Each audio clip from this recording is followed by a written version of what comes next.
Want to know if someone blocked you on Snapchat? In this video, I will show you exactly how you can know if someone has blocked you on Snapchat. First of all, launch open the Snapchat app on your device. Now, the first way to know if someone has blocked you is to tap on the search icon at the top. Now, go ahead and search in their full name. If you do not find their username over here, then that means you are likely blocked by this account. Next way to know is you simply want to head over to chats, then select group.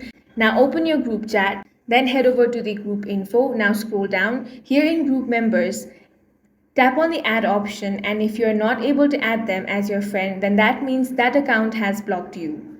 Next way to know is you want to ask your mutual friend to search for their username. If they're able to find it but you are not, it means that you are likely blocked by that person. And that's all for this video. If you found it useful, make sure to hit the like button and subscribe for more videos like this.